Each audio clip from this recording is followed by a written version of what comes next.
बात अगर उत्तर प्रदेश के चुनाव की करी जाए तो बिना मुजफ्फरनगर का नाम लिए अधूरी सी रहती है। आज आपको पूरा एपिसोड देखना चाहिए, इससे आपका शायद थोड़ा बहुत राजनीतिक ज्ञान बढ़े।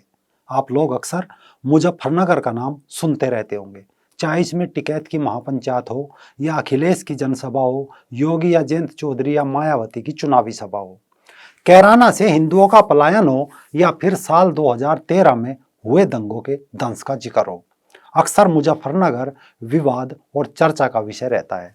आप ये भी कह सकते हैं कि सांप्रदायिक रूप से संवेदनशील मुजफ्फरनगर की राजनीति की छाप चुनाव से पहले पूरे उत्तर प्रदेश पर दिखाई पड़ने लगती है। नमस्कार, रंग दे बसंती देखना शुरू कर चुके हैं आप। मैं हूं राजीव चौधरी। आज आप में से हमारे साथ बहुत सारे दर्शक 20 से 25 वर्ष के होंगे। आज से करीब 9 वर्ष पहले मुजफ्फरनगर दंगे के वक्त कितनी एज के रहे होंगे, जोड़ घटा करके खुद ही देख लेंगे। क्योंकि आज सबसे पहले बात मुजफ्फरनगर की करनी चाहिए, उस जिले की करनी चाहिए जिसने अकेले ही साल 2014 के लोकसभा चुनाव और पूरे उत्तर प्रदेश की सियासी तस्वीर बदल दी थी।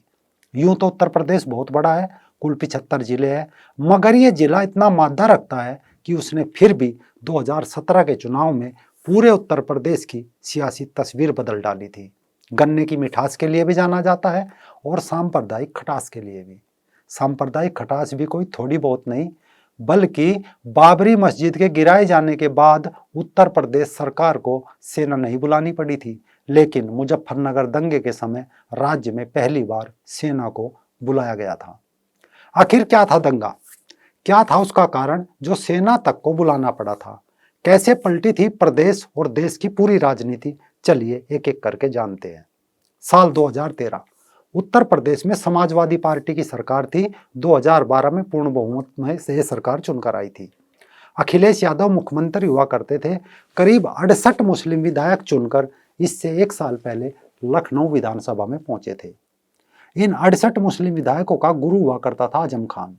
उत्तर प्रदेश की राजनीति और सरकार को हिलाने का मादा रखता था। दबदबा इतना था कि खुलेआम आईपीएस अफसरों तक को जूते साफ कराने की धमकी दिया करता था। इन 68 विधायकों का रसूख ये था कि बाइक पर बैठे सलीम और फारूक भी हेलमेट नहीं लगाते थे। सर पर गोल टोपी लगाई, समझो सारे कागज सामने। पुलिस भी रोकने से डरती थी, पता नहीं किसका मामू विधायक निकले या किसका खालू मंत्री ना हो। हिम्मत इतनी बढ़ चुकी थी कि सरेआम लड़कियां भी छेड़ दे तो पुलिस कंप्लेंट दर्ज तक नहीं करती थी। इसी दौरान मुजफ्फरनगर जिले की जानसठ कोतवाली से करीब 5 किलोमीटर दूर मुस्लिम बाहुल गांव है कवाल, और इसी कवाल से 1.5-2 किलोमीटर दूर एक दूसरा गांव है मलिकपुरा। मलिकपुरा में अधिकांश हिंदू है। मलिकपुरा की एक हिंदू जाट लड़की स्कूल से इसी कवाल से होकर गुजरती थी। जाट इस कारण कहना पड़ा क्योंकि यह पूरा दंगा जाट मुस्लिम दंगे के नाम से जाना जाता है। खैर, लड़की को मुस्लिम लड़कों की फब्तियों का हर रोज शिकार होना पड़ता था। शुरू में लड़की ने इग्नोर किया, लेकिन धीरे धीरे उनकी हिम्मत बढ़ती चली गई। एक रोज लड़की ने पूरा किस्सा जाकर घर बताया। घर वाले मामले को लेकर थाना जानसठ कोतवाली पहुंचे, लेकिन जैसा हमने बताया कि 68 विधायक थे तो उनके खिलाफ एक एफआईआर तक लिखा जाना इतनी आसान बात नहीं थी। यानी बताया जाता है पीड़ित मलकपुरा गांव की लड़की के द्वारा जानसठ पुलिस में कई बार शिकायत की गई, लेकिन तत्कालीन समाजवादी सरकार की नाकामी के द्वारा इस मामले में पुलिस द्वारा कोई मदद नहीं की गई। दूसरी तरफ उनकी हिम्मत बढ़ती चली जा रही थी।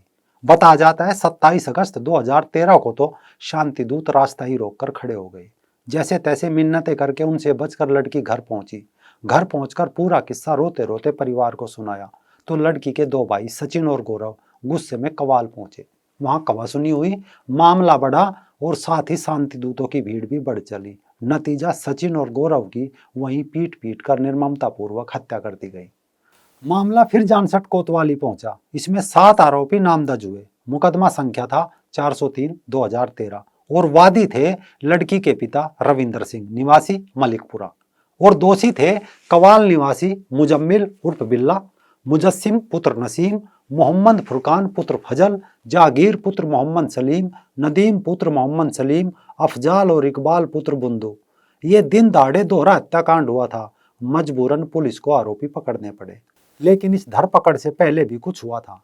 बता जाता है जब सचिन और गौरव की लाशों को मुखाग्नि दी गई, उसी दिन शाम को कवाल गांव में शहनवाज की हत्या हुई थी, जिसमें मलिकपुरा गांव के कुछ लोगों ने नाम दर्ज मामला दर्ज कराया था। लेकिन दूसरी तरफ दो युवा बेकसूर लड़कों की लाश देखकर पुलिस का जमीर जाग उठा। तत्कालीन पुलिस कप्तान मंजिल सैनी और डीएम मुजफ्फरनगर थे सुरेंद्र सिंह जाट। इनके द्वारा कुछ मुस्लिम युवकों को कवाल से गिरफ्तार कर लिया गया। यह गिरफ्तारी पूरे मामले में एक प्रकार से फुल स्टॉप था। लड़की के परिजन भी दो लाशों को मुखाग्नि देकर गिरफ्तारी से संतोष करके बैठ गए।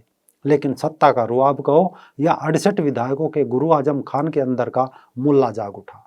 ना कोर्ट, ना पेशी, ना मुकदमा, सीधा फैसला सुनाया गया, जैसा आज तक ने उस फोन की कॉल रिकॉर्ड से खुलासा किया था कि आजम खान के एक फोन से फैसला हो गया कि सभी आरोपियों को छोड़ दिया जाए।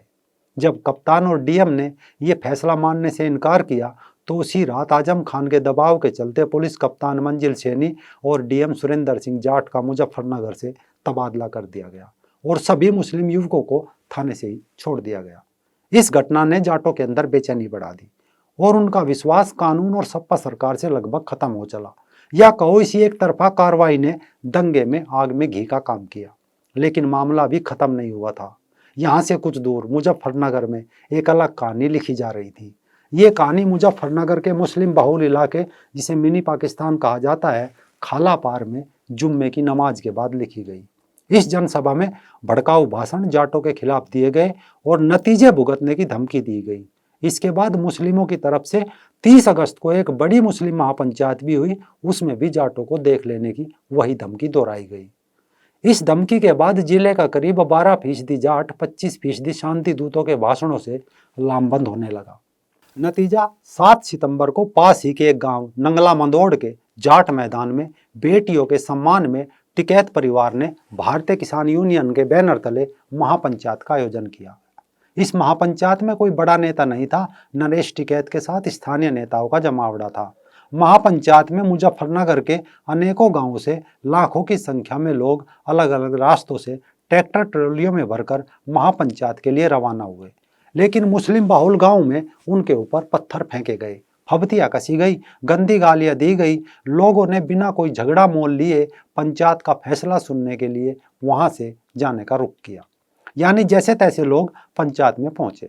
पंचायत में सरकार की कार्रवाई पर सवाल हुए, दोषियों की जल्द गिरफ्तारी की मांग होने लगी, पर दूसरी तरफ कुछ और ही कहानी जमीन पर उतारी जा रही थी। यानी शाम को पंचायत से लौटते लोगों पर जगह जगह घात लगाकर हमले किए जाने लगे। प्रमुख रूप से गांव जोली नहर और अनेक रास्तों पर, जैसे पूर्व बालियान गांव में शांति दूतों ने जानलेवा हमले किए। यानी पंचायत के बाद घरों को लौटते हुए जाटों पर जोली नहर और अनेक रास्तों पर, जैसे पूर्व बालियान गांव में मुस्लिम समाज के लोगों ने जानलेवा हमला किया। कई लोगों के मारे जाने की खबर से ट्रैक्टर ट्रॉली छोड़कर खेतों के रास्ते लोग भाग लिए। बता जाता है गुस्साए शांति दूतों की भीड़ ने किसानों के 18 ट्रैक्टर और 3 मोटरसाइकिलें फूंक दी। प्रत्यक्षदर्शियों के मुताबिक उन लोगों ने हत्या करके शवों को भी जोली नहर में फेंक दिया। पंचायत में गए लोग अधिकांश बुजुर्ग थे। रात का घना अंधेरा था। खेतों में बुजुर्ग रास्ता भटक गए, या कहो जिसे जहां सुरक्षित स्थान मिला वहीं दुबक गया, वहीं छिप गया। अचानक हुए इस हमले की खबर सोशल मीडिया पर तैरने लगी। जिसे जो खबर मिलती उसके लिए वही परम सत्य बन गया। खबर ये थी कि जोली नहर पर सैकड़ों की संख्या में जाट बुजुर्ग, जाट लोगों की हत्या कर दी गई। न्यूज चैनल से लेकर सोशल मीडिया तक अफवाहों का बाजार गर्म हो चला था। इन खबरों को घर में बैठे लोग देख रहे थे। सबने विश्वास भी किया, क्योंकि इससे पहले मुस्लिम नेताओं, मुल्लाओं के बयान और खुली धमकी सब सुन चुके थे। परिवार से पंचायत में गए लोग अभी लौटे नहीं थे। सुबह तक इक्का दुक्का लोग घर पहुंचने लगे। कोई घायल था तो किसी के कपड़े फटे थे, किसी का हाथ घायल था तो किसी का पैर घायल था। ये 8 सितंबर 2013 की सुबह थी। एक स्वाभिमानी समाज के सब्र का बांध टूट गया था, या कहो शिव का तीसरा नेत्र खुल गया था। बहन बेटियों के सम्मान में हल चलाने वाले किसानों के हाथ में शस्त्र आ गए थे। 12% का समाज कहर बनकर टूट पड़ा और देखते ही देखते पूरा जनपद हिंसाग्रस्त हो गया। इतना हिंसाग्रस्त कि बता जाता है पुलिस थानों से पुलिस भाग गई। भारतीय इतिहास का पहला दंगा था जो गांव में भयानक रूप ले चुका था। पूरे जनपद के सैकड़ों गांव हिंसा की चपेट में आ चुके थे। 2 दिन पहले सीना ठोक कर देख लेने की खुली धमकी देने वाले शांति दूत अपने घर बार खुले छोड़कर लाखों की संख्या में भाग खड़े हुए, या कहो पलायन कर गए। सरकार से अपने लिए सुरक्षित पनाह मांगने लगे। उत्तर प्रदेश पुलिस बेअसर हो चुकी थी। पीएससी लगाई गई पर दंगा रुकने का नाम नहीं ले रहा था। केंद्र की तत्कालीन मनमोहन सरकार और राज्य की अखिलेश सरकार को कोई रास्ता सूझ नहीं रहा था। हिंसा इतना व्यापक रूप ले चुकी थी कि बताया जाता है गांव से मस्जिदें साफ कर दी गई, मदरसे तोड़ डाले गए। खबर के फैलते ही मुजफ्फरनगर के आसपास के जिलों शामली, बागपत, सहारनपुर में भी दंगा फैल गया। सुबह शाम डीएम एसपी बदले जाने लगे, लेकिन सब बेअसर। मजबूरन सपा सरकार को जनपद में भारतीय सेना बुलानी पड़ी। 1000 सेना के जवान, 10,000 पीएससी के जवान, 1300 सीआरपीएफ के जवान और 1200 रैपिड एक्शन फोर्स के जवानों को शहर की स्थिति पर नियंत्रण करने के लिए तैनात कर दिया गया। इसके बाद भी लाखों की संख्या में मुस्लिम शरणार्थी कैंपों में रहने को विवश हो गए। मुस्लिम बहुल गांव से दलित समाज के लोगों ने पलायन शुरू कर दिया। जाट बहुल इलाकों से मुस्लिम फरार हो चुके थे। सरकारी आंकड़ों में 60 से ज्यादा लोगों ने अपनी जान गंवाई थी और सैकड़ों से ज्यादा लोग लापता हुए थे। अब राजनीति का मजमा शुरू हुआ। सोनिया से लेकर राहुल तक सब के सब मुस्लिम कैंपों में जाकर आपा पीटने लगे। अखिलेश सरकार ने दंगे में मारे गए शांति दूतों के लिए 20 लाख रुपए और परिवार के एक सदस्य को नौकरी दे दी। साथ ही मामले की जांच के लिए जस्टिस सहाय आयोग का गठन किया गया।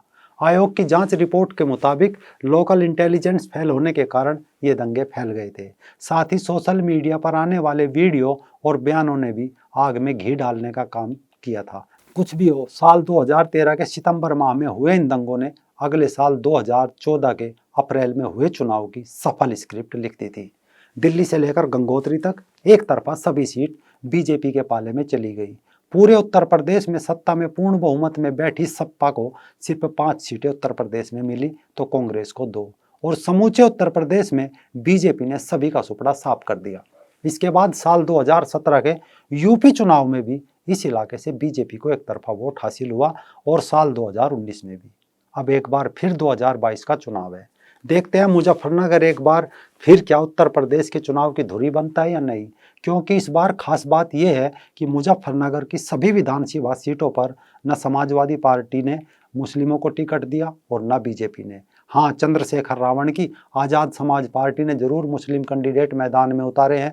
तो इस कारण देखना ही दिलचस्प रहेगा कि साल 2013 के घाव कितने गहरे हैं और क्या मुजफ्फरनगर एक बार फिर सत्ता के ललाट पर तिलक करेगा।